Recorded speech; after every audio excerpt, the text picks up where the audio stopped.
I'ma smoke a pack a day. Give me back 100 for a day.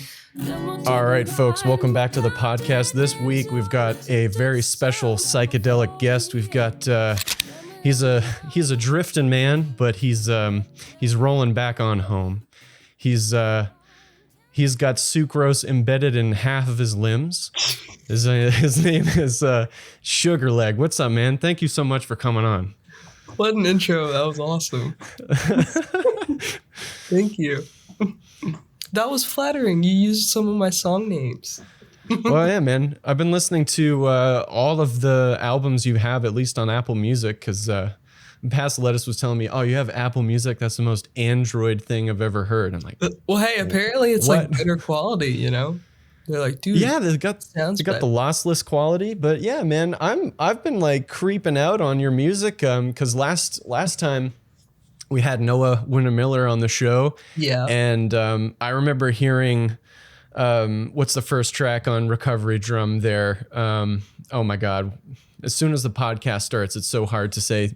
Let me look this up real quick, but I don't even know what the first track on that album. Slinky Trot. Trot. I heard Slinky Trot and I'm like, wow, okay. Most of the time when people say check out my album and it's on Instagram, it's not that good. And I hate to say it, but I listen to that, I'm like, okay, these guys, they have something going on. So I listened to both of your albums. What is it? Driftin' Man and Sugar's Blues. Mm-hmm. Yeah, man, super good. Thanks, man. We're I've been just kind of screwing around at my house and recording stuff and recording my friends and it's just great. It's kind of a meditation and just creating and releasing, and you know, we're even working on the first Freedom Junction record. Oh, nice. And you know, dude, it was crazy.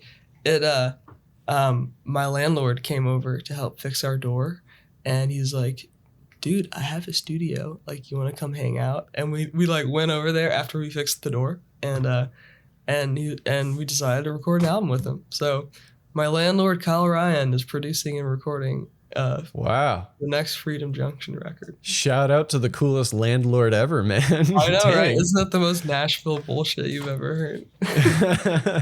That sounds amazing, dude. How is it out there in Nashville? I've never been. Really? It's awesome. Never.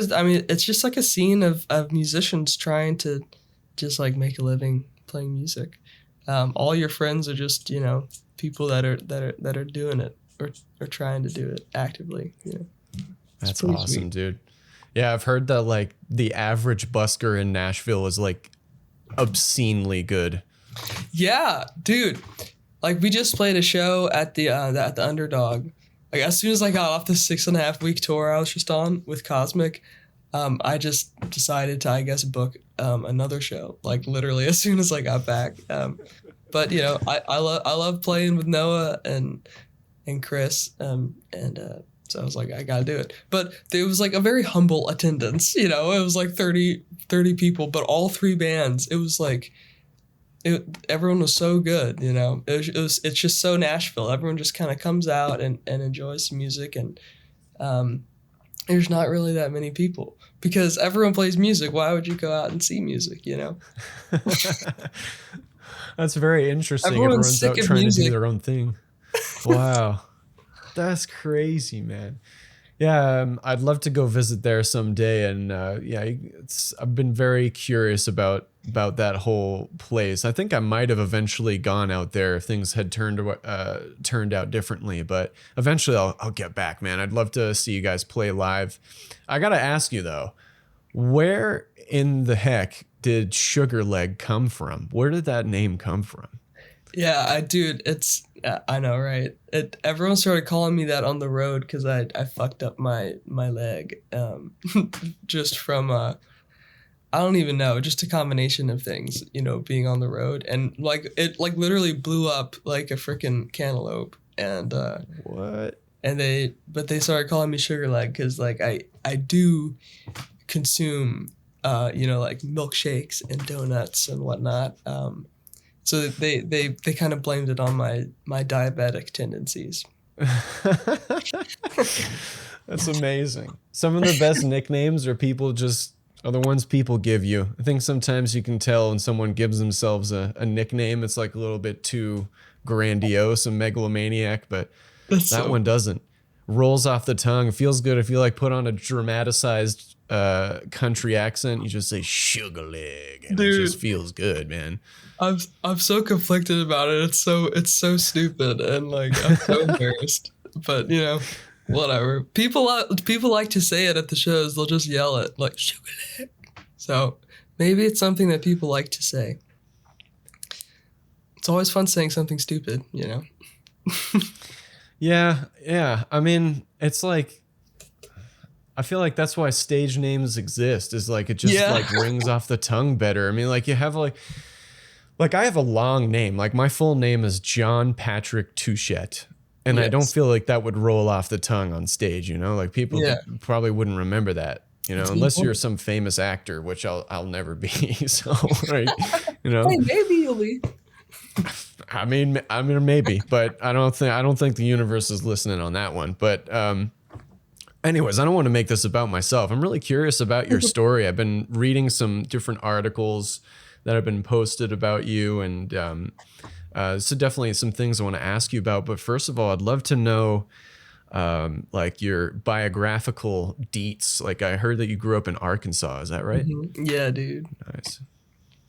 Yeah, Arkansas, we just kind of moved out there for like my dad's job, and there was totally nothing there. Whenever we first moved, I was like 5 years old. But there was like a really cool blues scene in Fayetteville. And I was always into the blues. Like my grandmother showed me, Ray Charles, What Did I Say? Like that's like my favorite song. And it's been my favorite song since I was 5, and for like, I don't know, that song kind of is like everything that I am for some reason, but so I would play the blues, and, from a really young age, for some reason, I just liked the freedom, because like you could totally jam over that, and be free. And I literally always improvised. Like even whenever I was like a kid, that was just the way that I would play. And I think it's the way that my grandma taught me, because she didn't teach me. It was just, a natural, like we would just play around, the art of play, And so yeah, anyway, growing up, I grew up in Arkansas, played blues, fell into a scene, and, played in my own band, and had a bunch of different projects, and then moved to Nashville when I was 18, and ready to pursue the dream, dude. Did your grandmother play like an instrument? Yeah, she was a pianist, like a kind of a gospel pianist, and she would like play, like the St. Louis blues. That was like the thing that like we learned, yeah, dude. Like, yeah, she would play the blues, and she just had this gospel-y twang, and I always like loved it. I was like, I need to be able to play that sound, and she would like show me stuff, and then I'd be like, well, yeah, but what's all that stuff you did in between? And it was like her jamming, and she couldn't, she wasn't, it was hard to explain all that stuff, she would just be like, it's like this, and So, but just like learning from that perspective, I taught for a long time at the School of Rock, and I always wanted to put like that joy and stuff, like first, because it sucks being at like a pissed off like piano lesson, with a curmudgeon old fuck, Well, yeah, I was talking with Noah. Man, I see like a little stray hair in my hair. It doesn't matter. Dude, my hair is literally in tangles, so don't worry about it. Yeah, but you got the swagger that covers up for all of it, man. It's, seems like it. But I was talking with Noah, and it's a battle. I can imagine it'd be like difficult if you're teaching an instrument, because you want people to know the fundamentals, but like trying to tell a young kid to do the fundamentals is like, I'll say the same thing I said last time. It's like trying to, you like climb the top of the mountain to meet with the monk to learn kung fu. And he's like, I'll make you my student, but first you have to scrub the floor for 8 hours every day until I say so. And you're like, but what does that have to do with kung fu? And then it's only later on you realize it, right? So yeah, I'm glad that you tried to work in that joy.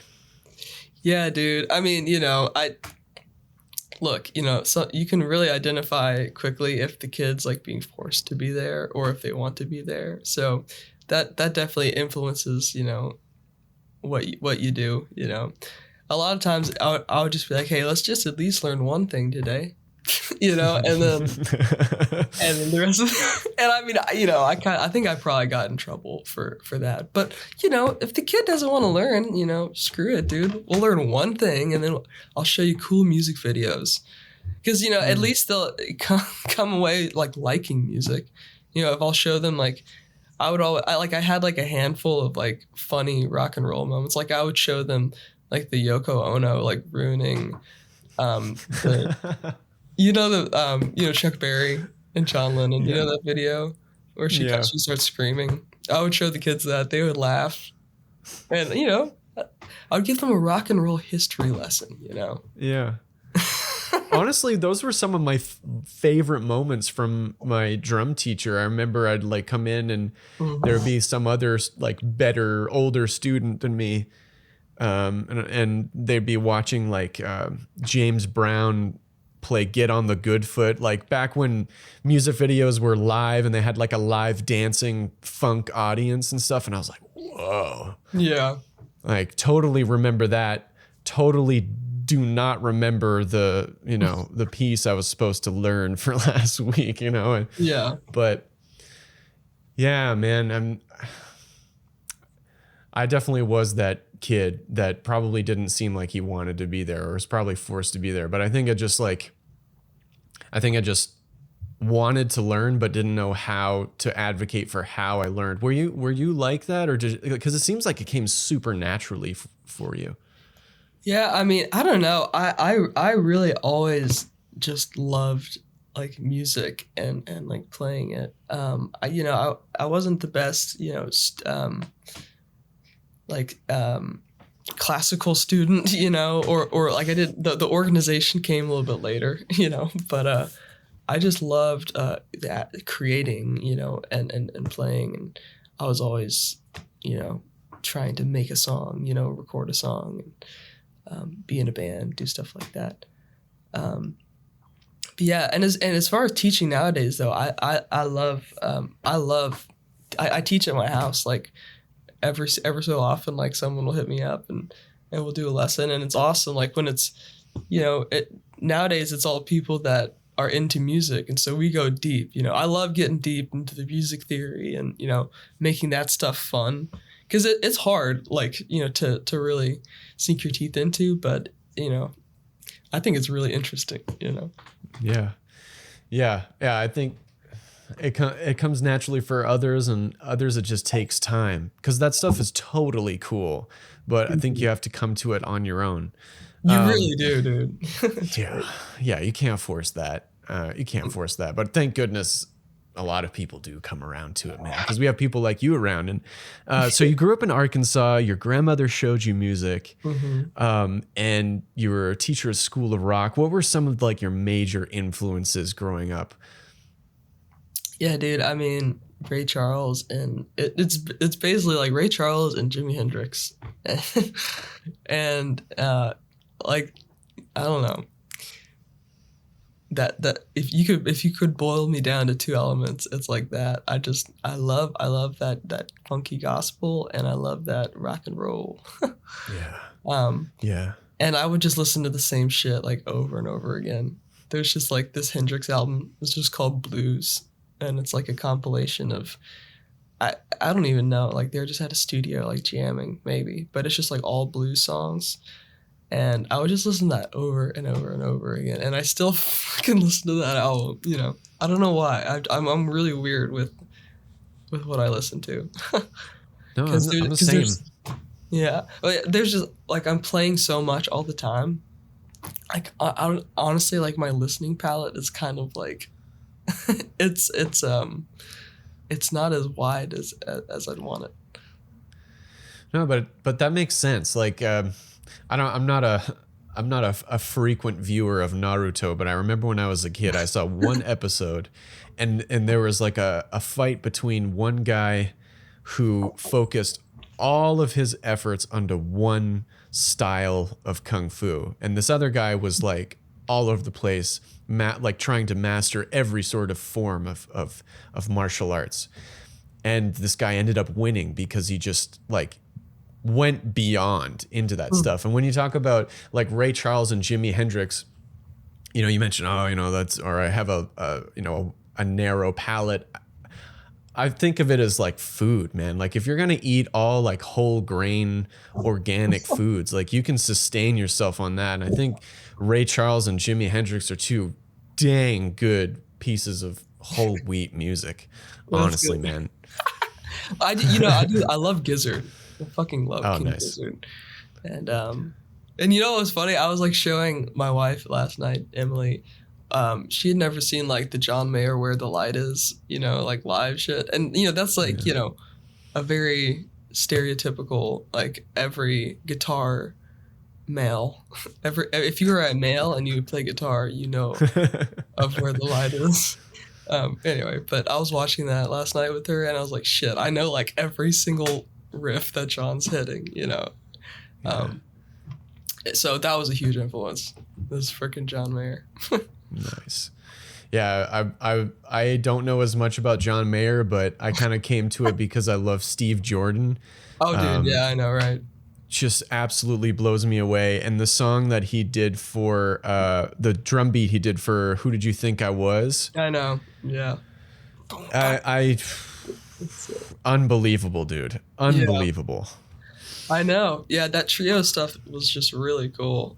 And they do this really slow blues called Out of My Mind, and it's just like the slowest, tastiest thing you'd ever freaking heard, you know. I was reminiscing on my John Mayer days, dude. What are you listening to right now? Is it mostly still the same, or like is your palette shifted but still narrow? Like what's it at right now? Dude, I mean, I only listen to like comedy podcasts because I'm around so much fucking music all the time. And that's that Nashville mindset. Dude, I'm so ashamed to say that, but I mean, like, I'll let, you know, Emily will turn me on to stuff. She has a very wide palette, and so I'll listen to whatever she's listening to, and in the meantime, I'll be listening to like Kill Tony. Yeah. Oh, it's excellent, man. Let me see. What else is new? Let me see. I would love to ask you, because on this podcast, I mainly started it because I went through something called topical steroid withdrawal. And I read that that you got diagnosed with an autoimmune disease. And if you're comfortable talking about it, I'd love to hear about that.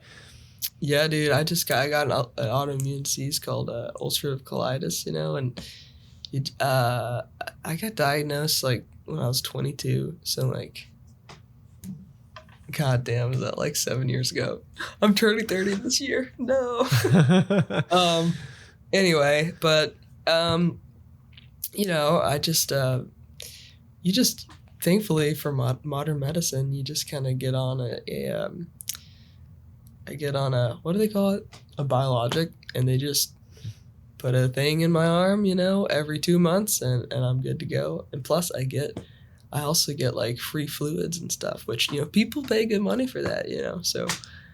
Free fluids? What kind of fluids, man?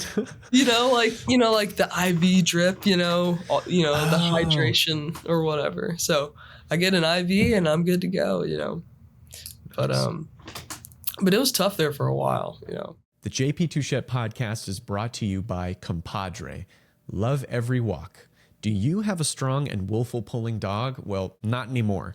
Compadre, the makers of the patented no-pull solution, have created a humane harness and leash system to help train against pulling and lunging behaviors. Compadre believes that you don't have to hurt a dog, or break their beautiful spirit in order to get them to be good citizens on a leash. Gentle corrections around the strongest part of a dog's anatomy, the chest, means that you can guide and train your dog without painful pinch collars, e-collars, or choke chains. This system helps you to gain your dog's attention and lead them to walk calmly beside you. And if you use promo code JPT2025, you can get 10% off your order. And I can tell you from experience, you'll be glad you did. Seriously, guys, I have actually had a chance to try this myself, not on me, but on a big dog with a huge personality and a lot of energy. And this is a legit product that I actually believe in, and I believe in the owner's mission as well. This is an excellent company, and if you want to change the way that you are walking with your dog, this is the way to go. So if you want to see why dog trainers, pet owners, and vets love Compadre, then visit compadre.com. That's COMPAWDRE.com. Thanks, y'all. Peace. Yeah, it seems like it set you back a little while. You're talking about how it was like maybe have contributed to like failing your mission, so to speak, a couple times, but then you just kept going, you know? Dude, yes. And I mean, yeah, my early like 20s, and you know, like graduating college and then finally starting like life, and just the weight of it, you know, and knowing that I've been a musician my whole life, and you know, kind of feeling the uncertainty of it all. Because, dude, like when you're trying to gig as a musician, like for the first time in Nashville, you're starting to get bills. You're being like, okay, what am I gonna do? Yeah. It's just like there's so many unknowns, and you cannot know. You can't really know at all, like how it's gonna work out. But then you get like branches, you know, like going from one to the other. And like my first job here was I worked as a music minister, like at a gospel church, and I made like a certain amount of money every week, and that was like my first like little branch. You know, it was like $208. It's such a weird number, but and I got to keep that even when I got like diagnosed with all that stuff, you know, and then I would just get, you know, gigs like kind of in between, you know, and but you know, eventually the weight of it all, I was like, man, like my real mission, you know, I wanted to hit the road and like really do music, you know, and it just seemed like, you know, between that and work and all the stuff, I was just like getting burnt out, you know, and like when I was really sick, you know, like I was like, dude, you know, what if I never get better? You know, like what if I have to quit, you know? And even before that, like whenever I first got it, when I got diagnosed, dude, my hands were like inflamed, and I got this like crazy tendonitis where I could not open a door handle. Like I remember like doing that, and I was like, I'm in so much pain. And so I was really like, dude, am I gonna have to quit music? Like that was super heavy, you know? And like I remember leading choir, and I would play piano with one hand. You know, I would play an entire church service with one hand, which was crazy. But you know, but hey, it made my left hand get better, which that's the bright side. Anyway, but yeah, that's the struggle, dude. You know, everyone's got to go through some struggle. Yeah. And when you finally reach the light, you're like, oh my God. Like whenever I got this opportunity to tour with Daniel, you know, I was like, hell yeah, dude. I think this is it. You know, I'm gonna give it all up and do this, and it seems to be working out. You know. So how did you get to the point where you actually started feeling like you were building up momentum and getting to a point where you feel like you could do this professionally? Because I feel like so many people out there want to be musicians. They have no clue how to get there. Maybe they have a lot of talent, but they don't they don't know the recipe, you know, and you know what I mean? Yeah, I mean, dude, like, I remember feeling the exact same way, and I think that's just part of it. Is just the act of doing, and just knowing that you'll never know, and that eventually you will walk into the reality if you're just chasing it. But like, you know, looking back, I can say how it happened. It just didn't feel like it as I was doing it. But like, I got a job, a regular church gig, and honestly, like, having, you know. Well, also, you know, my goal was to be a working musician. Like, I wanted to pay the bills by playing music. Some people don't want that. Yeah. But that's what I was like, you know, you know, and I would put together like weird band houses, and, you know, like, it would be like we'd split it 4 ways, and rent was $400 each, and everyone was a musician, and everyone was just jamming and getting high. Anyway, but so yeah, you get a musician house, you get really cheap rent, you know, you live in a basement, you know, you know, you get a weekly gig, you know, something like that, and then you know, start going to jams and playing shows, maybe form your own band, and then start playing for people, you know, like, you got to kind of serve others. You know, I say that all the time, and because, like, I really believe it. Like, you got to be of service to people, and everyone, you know, there's a million guitar players in Nashville, but everyone really needs a pianist, and not a lot of people play piano, and also not a lot of pianists are, like, a lot of them are awkward and weird people, you know, including me, I guess, but, you know, to be out. But I was a lot of people's pianist, you know, and friend. And you know, I would just make my rounds and play with people and do small mini tours, you know, and eventually one of those gigs led to Daniel and the bass player Will. They were like at the gig, and they were in a transitional period, you know, and they're like, dude, let's have him.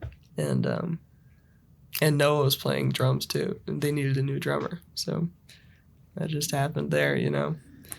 Just the gigs just lead to opportunity, and then and I also would never deny a gig. Like, if I had a gig and I could make it, I would do it, no matter if it was no money or $50, you know, like.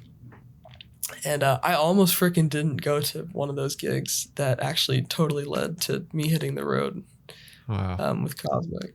So I'm so glad I had that philosophy in place. Yeah, what is it? I think Jim Carrey was saying that the universe will give you the open doors. You just have to walk through them, you know? Yeah, dude. It's true. I agree wholeheartedly with that. You have to be there to see the open door, and then you got to walk through it. That makes a lot of sense, dude. Huh. Yeah. So what do you feel about Cosmic Country, man? How's the tour going? What do you like? What are your thoughts on that music, man? It seems incredible. By the way, I just watched the show where you guys played at Red Rocks, and that was probably seemed like you were having an out of body experience. Yeah, it was really cool. It's great, man, and it just grows every night. And this past tour was a really long one. It was 6.5 weeks. You know, we were on the bandwagon, and you know, I'm currently sick as shit right now. My body just waited to unload. I don't like, you know, 6 weeks of whatever, and I'm just like, I'm sick as a dog. But very happy because it was, you know, it was an awesome 6.5 weeks. Lots of cool places. Like, we started in Seattle and went like all the way down to, like, you know, Southern California, and then all the way over to Austin, Texas, and we scaled the whole fucking country, you know, and all the shows were awesome, you know. Really cool. That's awesome. What's some of your favorite shows that you've ever played, and like how did that feel? Yeah, I mean, Red Rocks was crazy. Obviously, that was something else. But honestly, dude, we just played this freaking show in Detroit, and the crowd was so loud. It was the loudest crowd I've ever heard. they were like, they were a rock and roll crowd. It was totally Detroit Rock City. And we were trying to come up with like a cover to play. And I was like, dude, we got to do Night Moves, man. Because Bob Seger is from Detroit. And Mustang McGee sang Night Moves as the encore. And it was like people flipped out. And we did a really good Night Moves, man. That's awesome. That was just an awesome night. And I love that song for some reason. So that's really cool. That's also, I like how one of your favorite shows that pops up in your head isn't necessarily like the most like it stage, but it's the people. And I like how you're talking about how to service people. Maybe that's something that's missing from a lot of the kind of crazy social media age where everyone's just like me. And at the end of the day, people aren't paying money for maybe some crazy famous people. But at the end of the day, people are paying for a service that gives them value, not really the other way around, right? Mm-hmm. Yeah. That's a good point. Nice, man. Yeah, dude. I'm just so glad we're having this conversation, and I would love to hear some beautiful music if you don't mind. If you want to show me some cool stuff. Yeah, man. We'll see how this comes out. Because again, I'm sick as a little dog. Well, hey, if it's bad, we can cut it. It's up to you. I'm sure it's fine. All right, word. Well, I guess this is just a song that we've been singing.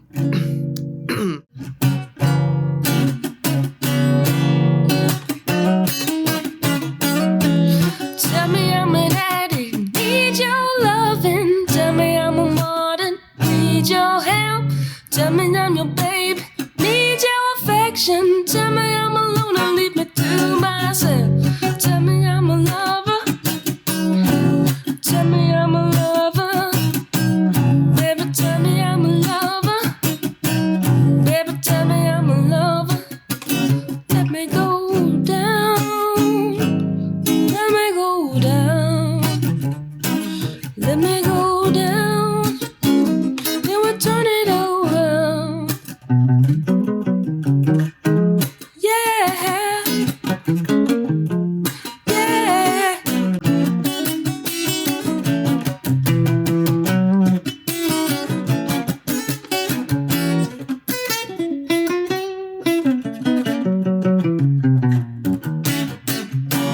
Tell me I'm a smoker, pack a day. Give me back 100s for a day. Then we'll take a ride in my Continental. Listen to the sound of a Ford V8.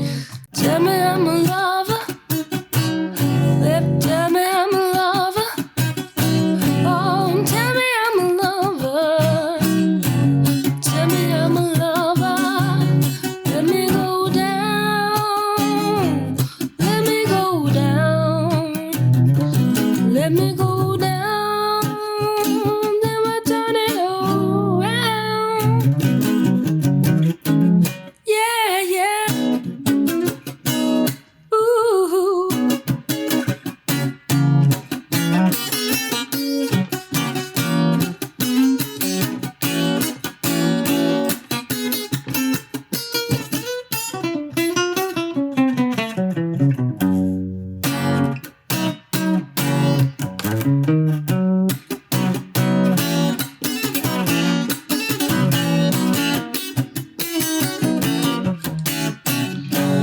Tell me I'm a sinner, burning in hell. Tell me I'm a winner, can't you tell? Tell me I'm a toned down broken ranger. Take me to the junkyard, have a decibel. Won't you tell me I'm a lover? Tell me I'm a lover. Won't you tell me I'm a lover? Won't you tell me I'm a lover? Ooh, yeah. Nice. Alright. Woohoo! Heck yeah, man. Oh, Got yeah, the man. groove, man. And this man is feeling sick, and he did that. Dude. All right. Hey, I'm glad I at least played music today. Yeah, dude, I've been bedridden. I'm serious, man. This is like, and you still pulled it off like that? That's pretty impressive, dude. That's a working man right there, ladies and gentlemen. thanks, buddy. Cool, man. That's so awesome, man. Thank you very much for doing that. Yeah, absolutely. Thank you. One thing I'm curious about, just as in terms of good conversation, is, you've toured all over the country, going in all sorts of cracks and crevices, and are there any just wild stories that you'd be willing to share of things that have happened to you or people you know? I mean, dude, the funny thing is, I mean, let me just think, because it's like, it turns into a blur. It really does.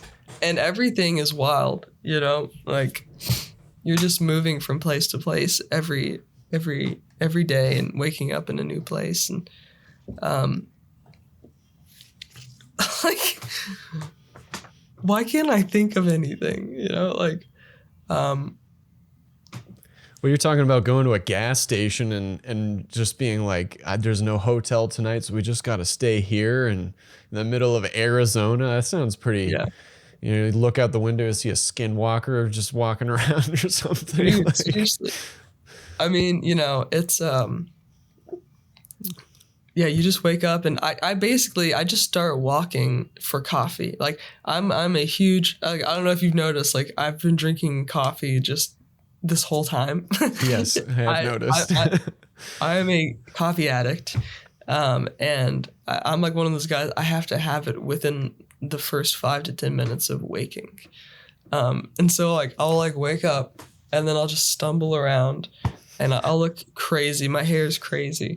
And what I've noticed between, out of all the states, any place we've ever been, you are always within 5 minutes walking distance of a place to get a nice cup of coffee. And I'll do that in, populated cities, in shithole towns, there's always coffee. And then I'll just start walking even more, especially if it's a day off. And I'll like roll a little spliff, and a lot of times, like, I'll look totally crazy. I'll have like my acoustic guitar on my back. And because like I'll just be like searching for like a place to just sit down and smoke some fucking weed and and play music and write. You say it like that. I love it. Sorry. I love it. It really gives it away how you feel about it, which I think embodies how I feel about it as well. That's some good stuff, man. What happens if you don't get your coffee? I mean, I don't know, man. It's been years. Oh boy. We'll see. Oh my God.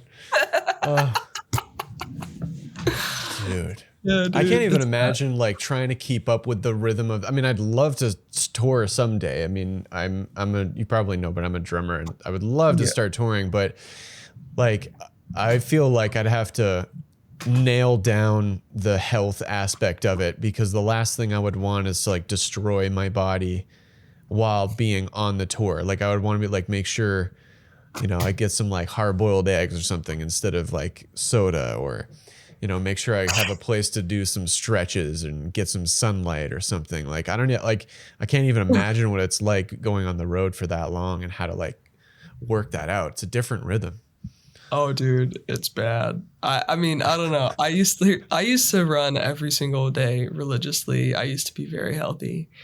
I'm not anymore. I'm just kind of a shell of a human being. I mean, it's hard, man. It really takes away like your energy, And I do the bus is great, or the bandwagon, because you can just kind of sleep, like whenever. And I just sleep a lot. That's what I do. I just like sleep on couches and random places, and and I try to not drink a lot, at least until the end of the run. Yeah. But dude, like sometimes, man, because we're doing like 3.5 hour sets, and it's like fast ass, music. that blazing country, cosmic country, sometimes you just gotta friggin', I don't know, like have a drink to get your hands going, you know? Like towards the end, the sensation, you know, of being on the road that long and that many shows, you know, your shoulders hurt, your neck hurts, your hands hurt, just everything kind of hurts, you know? You just really start to feel it. Yeah. Yeah, there's a price. And it's like trying to keep up the quality of performance over time. Like, I don't know if people realize, like, because most people, you know, they pay their ticket, they've been waiting for it for like months or whatever, and then they get to the show, they're waiting, and like, oh, it's getting dark soon, they're gonna come out, but they don't realize these, you know, maybe it doesn't set in fully the full journey of the person along the way. You know? Yeah. But dude, you know what's been cool is that we've been this tour, every show was better and better, and even though we felt like shit a lot, you know, actually I really didn't feel like shit at all in any of the shows this run. It just all crashed down when I came home, and I'm so grateful for that. You know, like every show was like better and better. We really grew musically. It was cool. I was really proud of us this time. That's awesome, man. Well, it's so cool that you get to do that, man. It's like living the dream, you know? Yeah, dude. And just the improv aspect, you know, everything can change, you know? And, you just push the boundaries, you know? It's really cool. I'm just glad. But again, dude, going back to, starting off being a struggling young musician, wondering how it's gonna work out, I wouldn't have known that this is the way that it would work out, you know? Yeah. And I was really doing everything I could, and like even like getting pissed off at God, you know, like why haven't you let me do this yet? You know, I'm giving you blood, sweat, and tears. You know, I'm going through these struggles. You know, why are you giving me these struggles? And then, you know, I was 26 when I finally got the gig. So I mean, that's not super long, you know. But boy, it feels really long when you're really like hashing it out. So I was like, that's 7 years from when you first moved to Nashville that you finally like got the Cosmic gig, right? Yeah. So you got to have that endurance. Oh yeah. Yeah, dude, you got to want it. But I feel like here's a question is like, I feel like there's a lot of music out there that I listen to, and it doesn't, like I was talking to Noah about this, about drumming specifically, but it just applies to all music. Is like, there's music that does a lot, but it's not saying anything.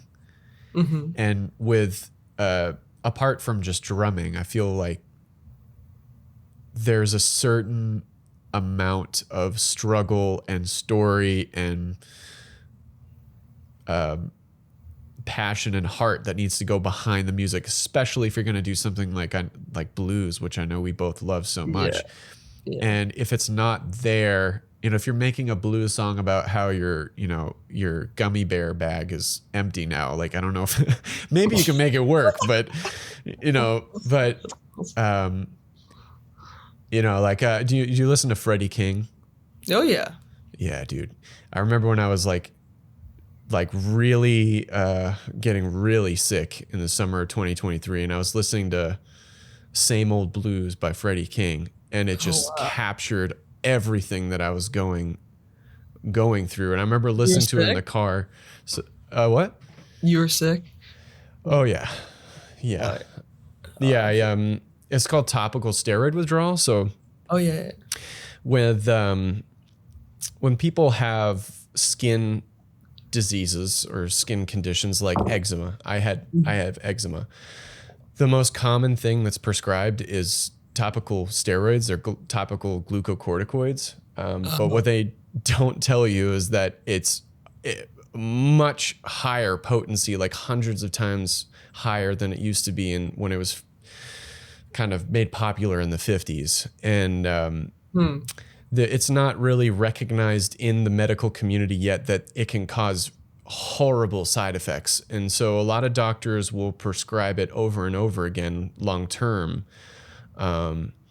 And so that's kind of what happened to me. Long story short, if anyone's interested, there's a bunch of videos I have on my channel, but I started I lost like everything. So hearing Freddie King, like I remember like driving to a Sam's Club for the last time before I had like my dad came and saved me to go back home. And the last time we were listening to that song, and I had to stop driving, and it was just like bawling because what he was saying was perfect. And you know, there's a top 1% of people that are living the life sitting pretty, if you will, but I feel like the people that really say something and mean something are those who do service, like you say, to the 99% who might not be doing as well. Yeah. Wow. Yeah, I feel that, man. That's beautiful. That's cool, dude. I love Freddie King. I love the blues, and I love the way that it channels, you know, that inner thing. You know, even my blues record, it was all a response to, like, I had to get an ear surgery because, like, these audiologists popped my eardrum when they were cleaning my earwax, or like I had like earwax in my ear, and they like shot it up with water, and it like punctured my fucking eardrum. And then 6 months later, I had to get a surgery, and I had to get off the road for like a month. And so I just used that month to, you know, play acoustic music because I couldn't really listen to electric, you know, loudness. Wow. but you know, it's just blues. I was like, well, you know what? I'm gonna make a fucking blues record, dude. And it made me feel that, you know, channeled That's awesome, dude. Yeah, well, it's kind of what you have to do, and I think that's what we're talking about is like some of the best stuff comes from the limitations. And I think one of the things you were saying in one of those article interviews is like, you know, when, you know, I had this horrible tendicitis or and you're like, I could let this be the thing that stops me, or I could do something about it. Yeah. And like a great example is the movie Jaws. I don't know if you ever heard the story behind Jaws, but it's like they wanted to have this mechanical shark, super high-tech thing. The thing was like malfunctioning all over the place, and in the end they're like, what if we just infer the shark? Way scarier, right? And I listened to your blues album. It's really good, and it's got a really different like depth and quality to it than the other first album. And it's really interesting to hear that's the story behind it. That's cool, dude. I appreciate that. Yeah. Well, hey, man. I loved having this conversation with you, man. I loved learning about you, chatting with you, and I hope you get over your ailments. Thanks, JP. Yes. Hey, I appreciate you having me on the show. I had a blast. It honestly, I feel better now. I mean, not like totally better, but I feel a little bit better. You know, maybe I'm over the hump, and maybe this podcast, it heals. I hope so, man. Well, it's also Thursday, so we're past hump day. So maybe it's that. I think I'd rather blame it on that, but word, man. Hey, man, I wish you the best, and can't wait to hear what you do next. Oh, thanks, buddy. Yeah. I'll see you around, man. Peace out, man. Take it easy. Peace out. Take it easy.